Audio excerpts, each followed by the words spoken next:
ইসলামে হজরত মুসা এবং এর ঘটনা ইসলামের অন্যতম গুরুত্বপূর্ণ কাহিনী। এই ঘটনা মূলত কুরআনের বিভিন্ন সূরায় এসেছে, বিশেষ করে সূরা আল কাসাস, তহা, আশ-শু, আরা ও ইউনুসে। সংক্ষেপে ঘটনাটি এমন: মিশরের ফেরাউন নিজেকে সর্বোচ্চ ক্ষমতাধর শাসক মনে করত এবং মানুষকে অত্যাচার করত। সে বনি ইসরায়েলের নবজাতক ছেলেশিশুদের হত্যা করার আদেশ দেয়, কারণ ভবিষ্যৎবাণী ছিল যে এক শিশু তার রাজত্বের পতনের কারণ হবে।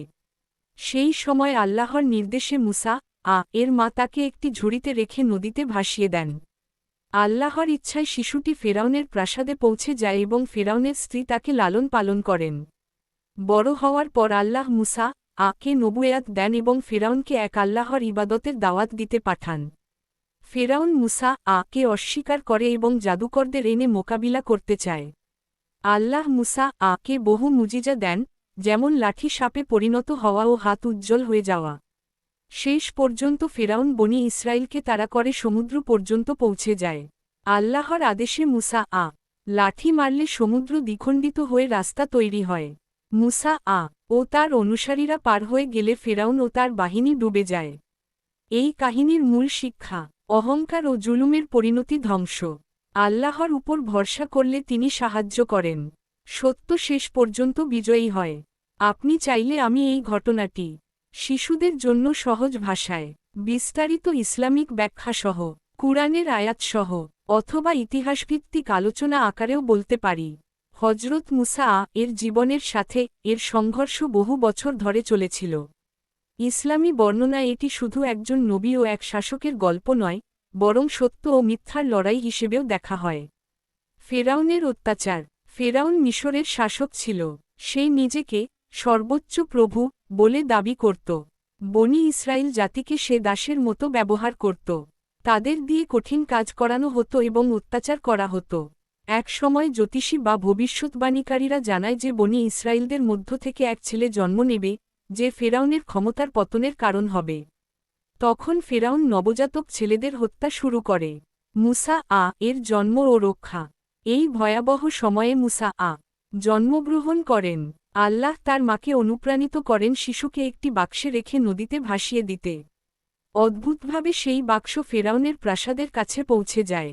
ফেরাউনের স্ত্রী আসিয়া শিশুটিকে ভালোবেসে ফেলেন এবং তাকে হত্যা না করার অনুরোধ করেন। ইসলামে কে অত্যন্ত মর্যাদাপূর্ণ নারী হিসেবে গণ্য করা হয়। যুবক বয়স ও মাদয়ানে গমন। যুবক বয়সে একদিন মুসা ভুলবশত একজন মিশরীয়কে আঘাত করলে সে মারা যায়। এরপর তিনি মিশর ছেড়ে মাদয়ানে চলে যান। সেখানে বহু বছর অবস্থান করেন এবং পরে বিবাহ করেন। নবুয়াত লাভ। একদিন তুর পাহাড়ের কাছে আগুন দেখতে গিয়ে আল্লাহ তার সাথে কথা বলেন এবং তাকে নবী হিসেবে নির্বাচিত করেন। আল্লাহ তাকে দুটি বড় মুজিজা দেন: লাঠি সাপে পরিণত হওয়া, হাত উজ্জ্বল হয়ে যাওয়া। মুসা তার ভাই হারুন কে সহকারী হিসেবে চান। ফেরাউনের দরবারে দাওয়াত। মুসা ফেরাউনের কাছে গিয়ে বলেন, এক আল্লাহর ইবাদত করতে, বনি ইসরায়েলদের মুক্তি দিতে, জুলুম বন্ধ করতে। কিন্তু ফেরাউন অহংকার করে বলে, আমি তোমাদের সর্বোচ্চ প্রতিপালক। সে মুসা কে জাদুকর বলে অপবাদ দেয়। জাদুকরদের প্রতিযোগিতা। ফেরাউন দেশের সেরা জাদুকরদের ডেকে আনে। তারা দড়ি ও লাঠি ছুঁড়ে মানুষকে বিভ্রান্ত করে। তখন মুসা আল্লাহর নির্দেশে নিজের লাঠি ফেলেন। সেটি বিশাল সাপে পরিণত হয়ে জাদুকরদের সব কৌশল গিলে ফেলে। জাদুকররা বুঝে যায় এটি জাদু নয়, আল্লাহর মুজিজা। তারা সঙ্গে সঙ্গে ঈমান গ্রহণ করে। ফেরাউন ক্ষিপ্ত হয়ে তাদের শাস্তি দেয়।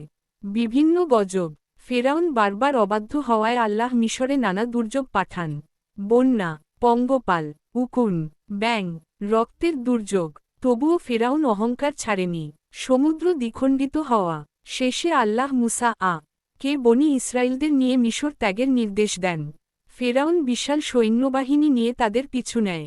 সমুদ্রের সামনে এসে লোকেরা ভয় পেয়ে যায়। কিন্তু মুসা আল্লাহর উপর ভরসা রাখেন। আল্লাহর নির্দেশে তিনি লাঠি সমুদ্রে আঘাত করলে সমুদ্রের মাঝে রাস্তা তৈরি হয়। উপরের ভিজুয়ালটি কেবল গণিতের উদাহরণ। সমুদ্র বিভক্ত হওয়ার ঘটনাটি ছিল আল্লাহর অলৌকিক মুজিজা। মুসা ও তার অনুসারীরা নিরাপদে পার হয়ে যান।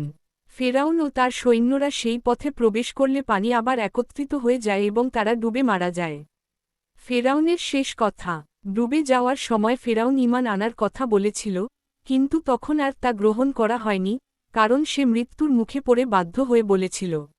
ইসলামে এই ঘটনার শিক্ষা, ক্ষমতার অহংকার মানুষকে ধ্বংস করে। সত্যকে চাপা দেওয়া যায় না।